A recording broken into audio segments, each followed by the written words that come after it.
Ero kamano nyako Ramogi kuom kete Ramogi TV wadonje twak mar Ratil odhiambo ma kawuono odiechieng' mar 26 dwe mar 11 2023. Adani mondo koro wadonja ne twak mar rwakni machiegni ma samoro kokiriwre gi Ramogi TV sani twak mar Ratil ochakore. An ka gi yawuot luo ariyo ma okwelo kendo aparo ni gisebedo ka giyiengo Ratil ka ahinya. Odiechieng' ma kawuono koro giyiengo Ratil gi wach mar ripot mar twak ma osebedo ka dhi nyime. Par ni ma en twak ma oganda jo Kenya mathoth ne nigo godo gigeno ni dipo ka omulo gigo manomiyo oganda jo Kenya dhi endara kendo giwacho ni gima tek miyo jopiny dhi endara ni sirikal ni oyo kama koro rie kodwa ne tok ne kare. Bang' ka noket teko e lwet jotelo mondo gitimane twak gilalre, jopiny bende okawo pachgi kidienje mopogore opogore. Gikone ogol report makoro moko kuom jotelo mag Azimio la Umoja One Kenya ma oting'o Martha Karua, oting'o Eugene Wamalwa, wacho ni gin giwegi ok gibi rwako report no. Raila Odinga to wacho ni en owuon obiro golo pache bang' koseneno report mosome mong'eye. Jatend piny William Ruto odiechieng' ma kawuono ka en od lamo moro gwenge ma Kahawa Nairobi, owacho ni en owuon to rwako report no kendo onyiso jood bura ni koro twagie kowacho ni nitiere gik moko ma bende nosetimo ma report no chako golo. Miyo gie sani anani wano jetwak machiegni ahinya e twak SG mane ka luongi ga ang'eni lemoni en SG kadhi mbele iluongo ni Frederick Okaro machiegni. Erokamano George. Omulo Junior machiegni. Erokamano George. Mano gin yawa mabende ochung'ne weche mag siasa e duond buche magintiere, gin directors mag weche mag siasa. Koro miyo kinyo ka luongogi kamano gin joma dhi director gi lemo ma idhogo gichiegni bedo jotend duond buche mag siasa e pacho ka kia un gi parono. Kaka Nyasaye biro pango to omulo ng'eni osiepna kabisa kaka pime. Yes. Aneno ma kochomo rwaraka kocha. Nawinjo ka jomoko puodhe rwaraka kocha. Orwaka opiny kono. Chal kamano. Okay, omulo mano ta winja kora nakia. Omulo bro wachonwa ka en adieri kata oyo. Wadonjo ne wach mar report mar NADCO. Jopiny wacho ni giwuok gi lwetgi. Jopiny wacho ni giwuok gi lwetgi. Omulo japiny wuok gi lwete report ni nikech ka ging'iye gin kaka ging'iye to gin giwacho ni chal ka gima otu kodwa tumecheswa. Erokamano George Bati. Kendo amor kako kango lemona. To an gima ng'eyo ni an pok awuoyo lakini en masewinjo ka ji puodhe wach lang'ata. Koro en mosekalo mos. Koro kamano ndie ka gimiya ticket to dang'eno gibe miya to walemo ne embo miya ticket. Waduoge wach mar NADCO. Yes. Wan kaka wan kichako ng'iyo ni ang'o manokelo wach mar dialogue ne ji odhi e pap. To gimiyo kango gino dhi e pap mokwongo ne giwacho ni mondo yaw server. Namba 2 ne giwacho wach mar IEBC. Mane gima nikech mane e tutu mar wach. Kendo giduogi wacho wach cost of living. To ng'eni ma oduogo mana baadaye ka koro gidhi e pap. To kane ji owinjore ma koro ji odhi obet kacha, jopiny noyie gi wachno nikech okelo kwe, ji ok odhi e pap, ji ok ogore. Koro okango gidi kano simuodho nyoyo magi madho nyuka, magi chamo allowance ma wamiyogi. Gimiyowa report. To kendo report no kana ng'iye okete kidienje 5. Kidienje 5 gimiluongo ni thematic areas. Wan kaka Kenya Kwanza wayiego. Nikech king'iyo wach mar electoral justice giwacho ni gidhi timo audit, lakini audit no giwacho ni server, giwacho ni gidhi timo evaluation, gidhi ng'iyo ni process no notime nade. Namba 2 giwacho ni wach moro mar Supreme Court cha gidwa tere wuoge 14 days odhi 21 days. Mano nyiso ni koro nanore ne ji rikni time no tin, koro dwa no migi time magi ji prepare papers magi dhi ge court. Giduogi wacho ni panel mayiero IBC cha gigole ji 7 gitere ji 9. Mano gima giwacho wache electoral justice. Kiduogi wache constitutional funds nikech ing'eni magi gik makonyo jopiny. Kik ji wacho ni gigo konyo jopiny. Negotiation mane nitie ni mar jopiny. Wacho ni NGCF cha CDF cha idwa kete sharia ma konyo ga jopiny mimiyo ga ji jobasari cha. Wacho wa senator oversight fund. Senator bedo kai wak ni ging'iyo governors gionge pesa. Watch what development funds. NCS osebedo ka ywak gigore gi governors mondo migi tenders ani koro fund dhi bedo ward kacha. Watch ngaf mag minegi nitie kacha. Magi bedo dhi bedo entreche katiba. Kiduoge wach mar offices, state offices. Kama pogora kodgi. Wan wacho ni wa create office, a piece mar opposition leader. nok wacho ni gimed deputies ariyo nikech mano dhi bedo garama ne jopiny. Opposition leaders office ok bedo created ne ng'ato. Nyiso ni sani wadhi riwore gi pinje mose develop mantiere gi ng'ama win gi ng'ama ok win. To ng'ama ok win ni ok bede ndara. En ng'ama nigi ofise michulo gi jopiny, michulo gi taxpayers money. Matije en keto government tesre. Mano milestone kendo office no ok dhi interfere gi parliament. Matieni leader majority minority cha. En be polo dhi matima tije parliament. To office dhi bedo oko. Koro kama apogora kodgi itemo wacho ni ma office of the minority unje bed ni tiyo kod office of the official opposition leader. Gisumore paro kamano. Koro kama koro apogora kodgi ni offices ariyo ma koro gidwa create.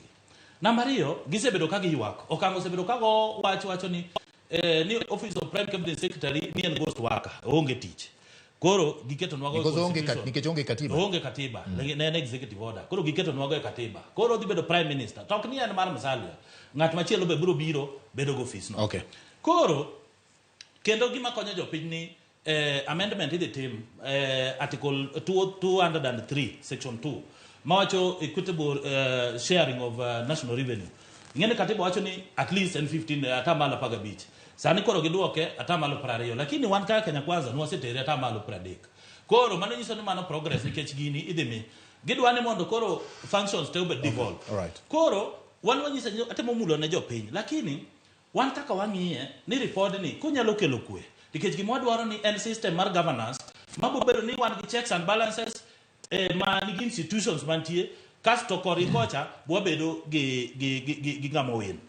Then mogik wach mar discipline okango gini ncho wacho ni gidwa deal gi ji kata ncho pango kako dwa deal gi jalango gi jomoko man ncho di state house lakini koro gima gi propose giketo independence giketo independence mar gigolo ORP picha mar iluongo ni mar regulate political parties cha koro gikelo independent regulate political parties regulation authority regulatory authority koro mano nyiso ni en gima independent mabro ng'eyo wach fund gi wach political lakini ogimulo wach sheria kaki deal gi ng'ama wuok e party ni odhi gi party ni koro mano e gik ma giweyo.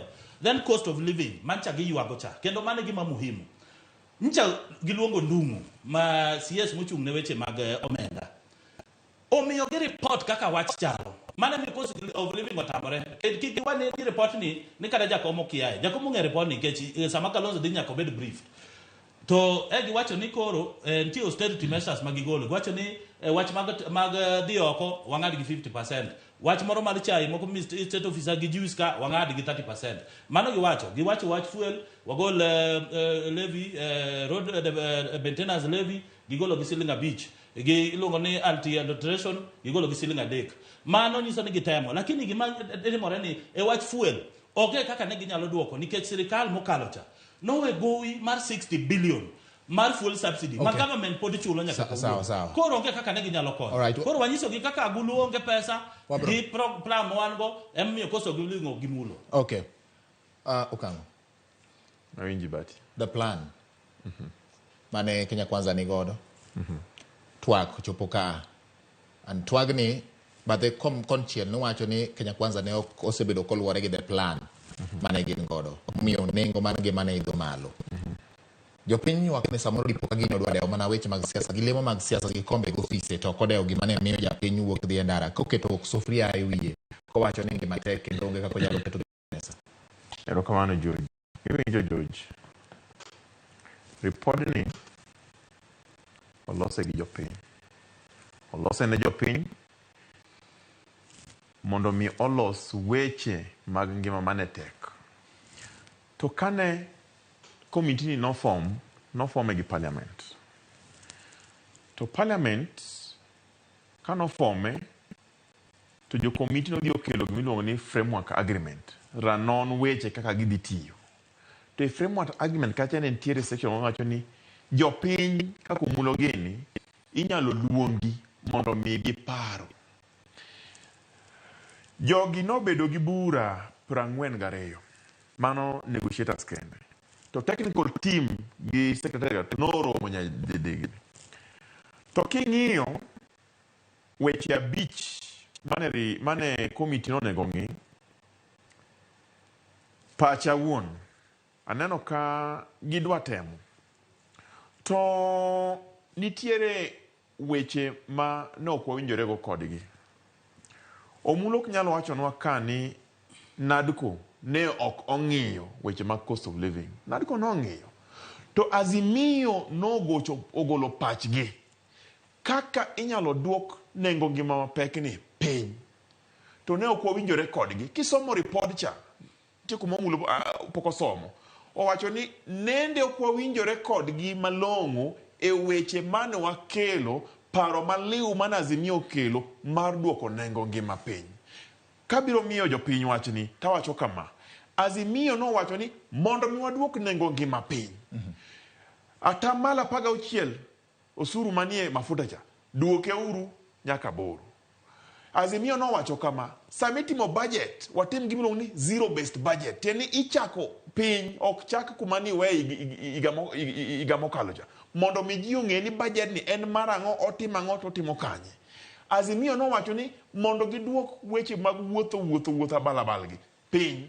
Azimio no wacho ni ging'i weche levy, anti-adulteration levy mantie kacha, duoke piny gi Sh3. Road maintenance levy cha, duoke piny gi Sh5. Sani gin Sh18. Azimio kendo no wacho ni sama idwa duok nengo ngima piny, wang'i weche mibadhi magisebedo ka gitimo. To wadwa Azimio e kidienje, policy, legislative, to constitution. Mano ne pachwa. To kuoma marach e winjruok wakacha ne wawinjore weche mag cost living gik moko ariyo kende. To gik mang'eny manie report ni moko kuomgi noya kuom Kenya Kwanza. Ruto emano kelo wach mar apis mar opposition leader. Ruto emano kelo wach apis mar prime cabinet secretary. Ruto emano kelo wach mar National Constituency Development Fund. Ruto emano kelo wach mar Senate Oversight Fund. Ruto emano kelo wach mar ANGAF, National Affirmative Action Fund. Wan weche go ne watiekore go nikech jopiny nosedwarogi kendo wang'eyo kaka gikonyo piny e BBI mane gilwaro cha. Koro tieni kuno nwaseaye kuma ne wagede George Bati mane wasire tag en kar cost of living. Emomiyo ineno ka sani wan jo Azimio kipimo wato kine pok wawuoyo alanda e wachni. Raila Amolo Odinga pok winjo ko wuoyo, obro wuoyo kata wan obro wuoyo. To waneno ni nitiere gik maber ma wanyalo winjore. To kendo nitiere moko ma bende ok wanyalo winjore. Wan ne wadhi e ndara nikech nengo ngima mane ni malo. To ne wawacho kata ka ripod pok nowuok ni kapo nono ngang ni ripod ni okano nono weche mag duoko ngima piny to ok nobeda beda ripota. Mano e gima pod warito. Okay. Wasome pile wanone mos to adwa wacho ne jopiny kama. Ineno ka jo Kenya Kwanza oserikni. Ingeni jo luono go ngero ni jarikni jabul nyeo gi kuoyo. Giserikni gisewacho report ber. Report ber. Tang'o manie report makonyo japiny. Alright. To gima konyo japiny no to konye nang'o? Wawacho kama.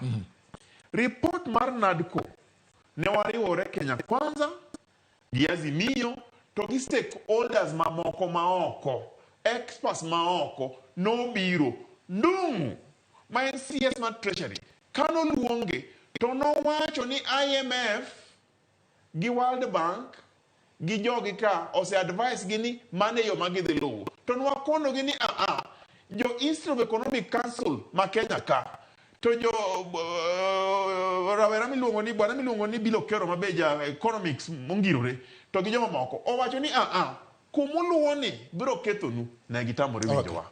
Koro wan wawacho ni reporter osewuok, jopiny osome, to wan mbele ka kaka Azimio wabiro nyiso jowa to gi jo Kenya ni to report ni pachwa en mane. Right, Omulo. Ingene mano miriambo maduong' ka. Ingene kwari ambe kamera kama tok ber nikech samani ko report ni gima timore Azimio en liet nikech onene koro ingene tie joma semenyo mong'eyo ni position mar apis mar opposition biro, leader biro gi two deputy. Koro joma chalo Eugene gini ka penjore gi bedo kanye. Mano kango wacha jadieri.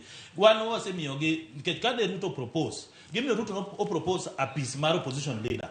No solve gimiluongo ni winner takes it all. Winner takes it all ni ema nomiyo ji gore nikech koni every election ji dhi ndara mondo many ni koro wadonje government ni mondo wabed gi government of coalition. Koro gini othiedho gimiluongo ni winner takes it all. Koro kata kichung president mo kiyombo to in sure ni dhi timo tiji mar keto government test. Kibet namba 2. Kibedo namba 2. Ma votes migana en mar namba 2. Koro okango gikuondwa wan choko propose 2 deputy. Mano gin magi propose. Namba 2. Okango wacho cha die ni onge economist moro mano o advice ki nikech kingiyo wacho economy wach economy otek en iluongo ni hard nut to crack nikech mokwongo Jubilee sirikal mokalo cha ingeni pend chike constitution mane jo piny okalo 2010 en expensive opek nikech mondo implement dwaro pesa kae emidwa miyo governors pesa kae emidwa chulo judiciary kae emantie constitutional offices kae emidwa Kenya Kwanza dwano mondo o implement gimoro amora te mane gichiko jo Kenya. Koro nyiso ni Ruto nigi choices ariyo. Okaw gowi koka mano to okel taxes ma targeted miluongo ni o expand tax bracket kata gowi mobro kaw nikech mane gik mokare mo nyako tim.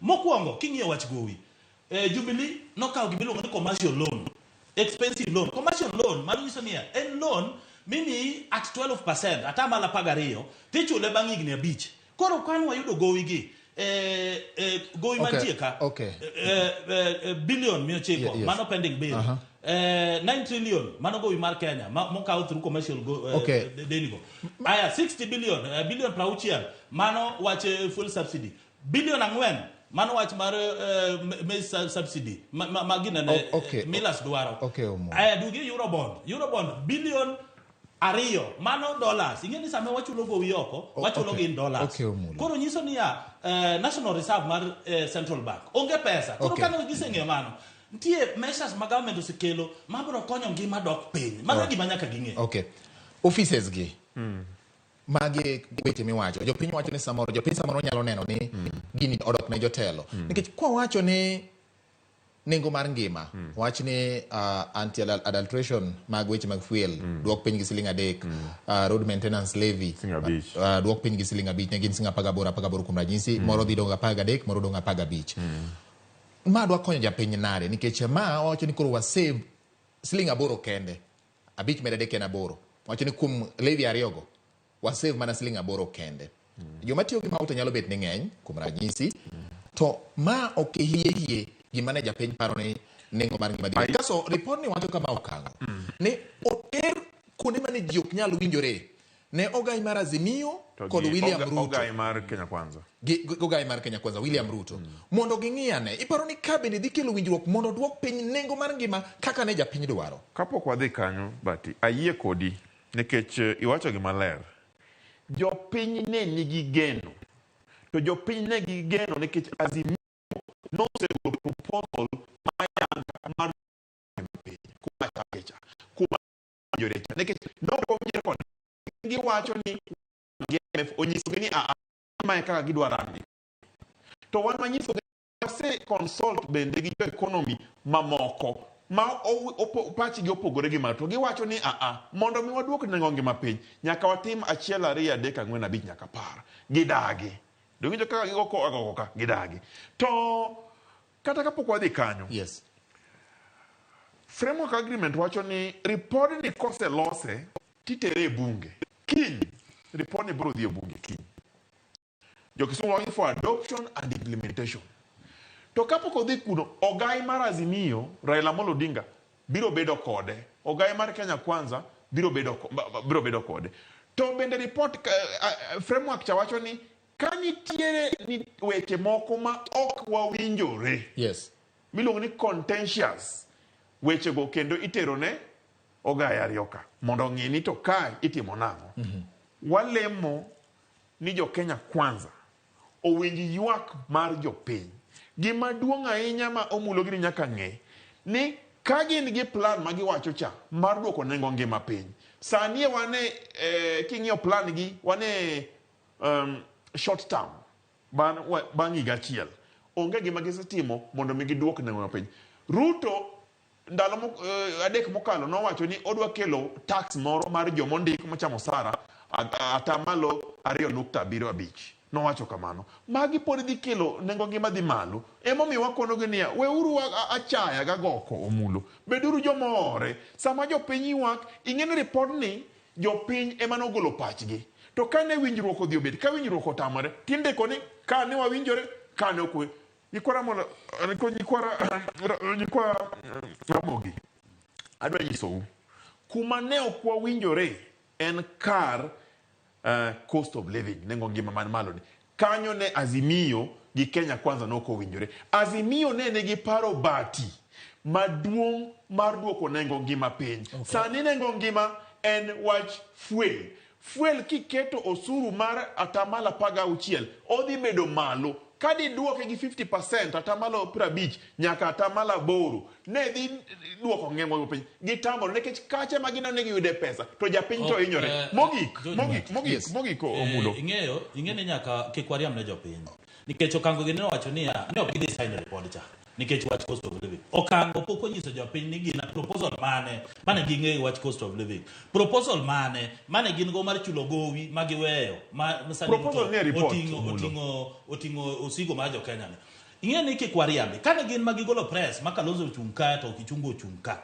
Onge kaka Kalonzo gine okango gini nyalo bedo committee cha moko brief opposition leader mano miriambo nikech ni ogidwar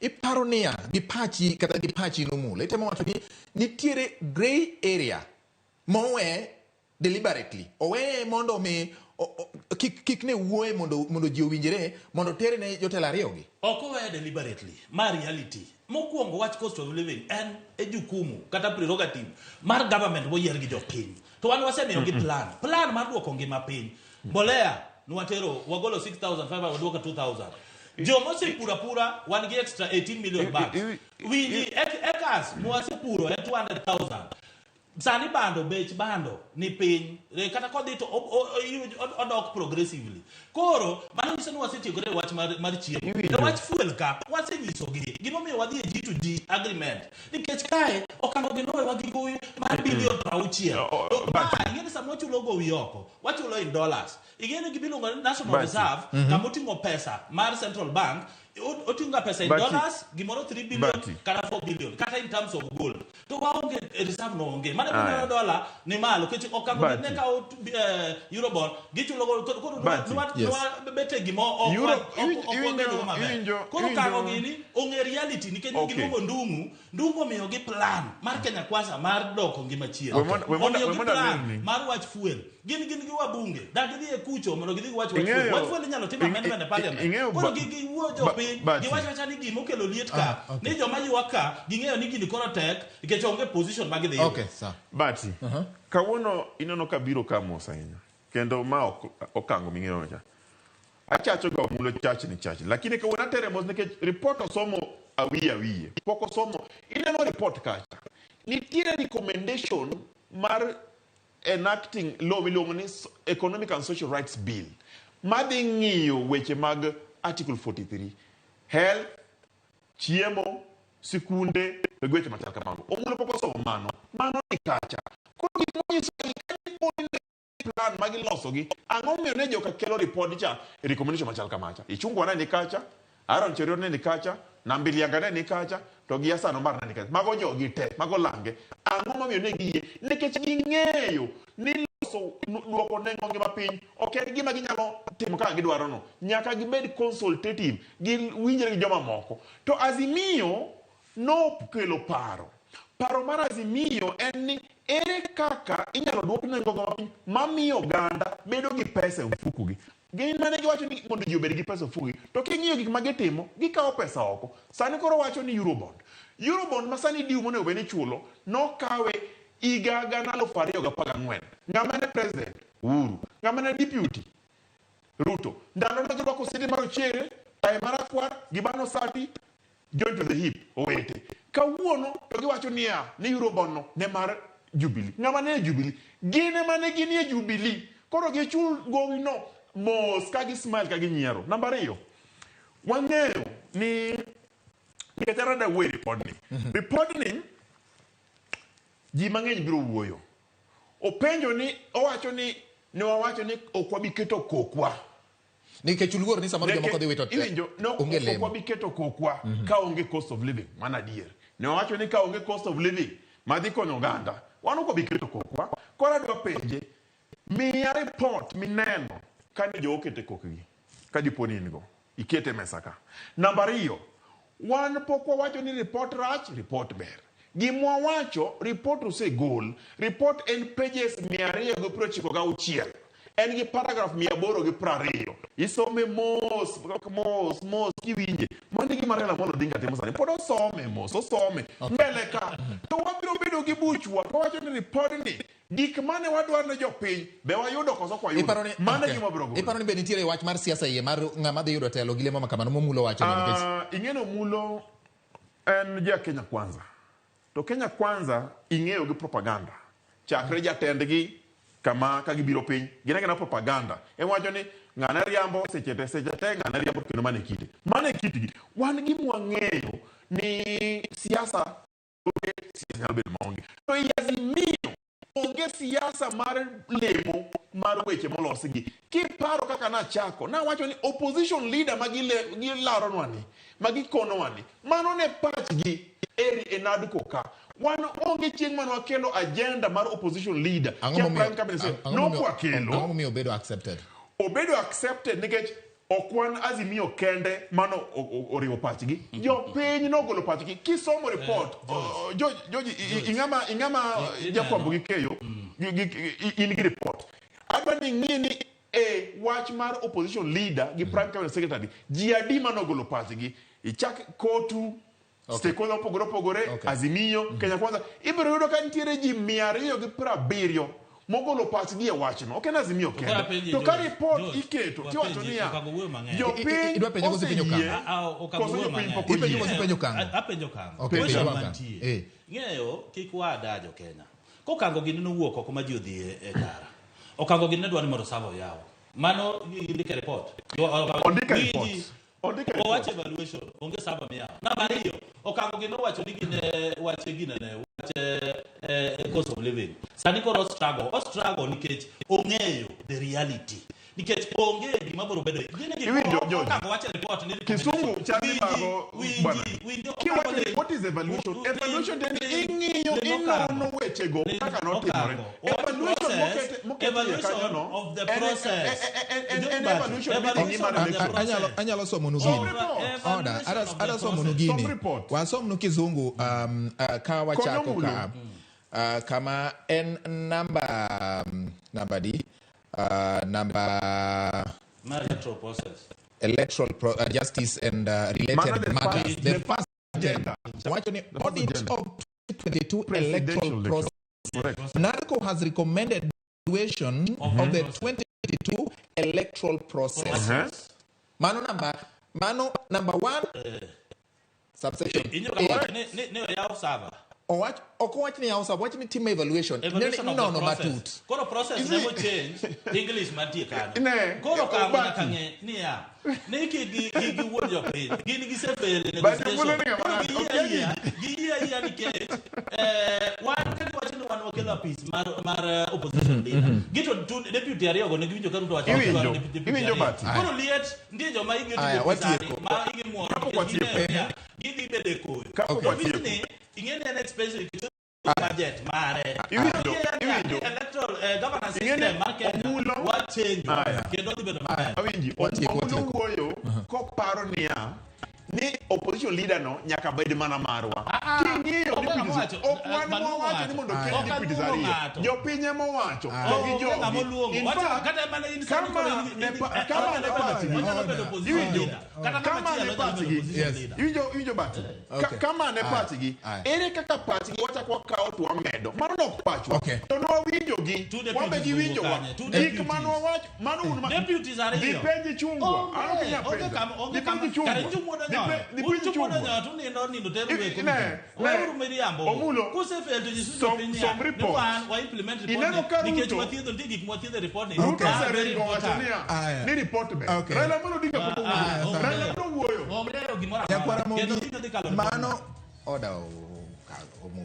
Nyakwara Ramogi mane makelo wa weche kata giko mar twak marwa mar ratilo dhiambo ma kawuono kama twak obedo ka report mar NADCO na en komiti mano yier kod Azimio kod Kenya Kwanza mondo miyo tim twak e weche mopogore opogore mane wacho ni miyo Kenya nyalo bedo kod pek bang' yiero ka bang' yiero.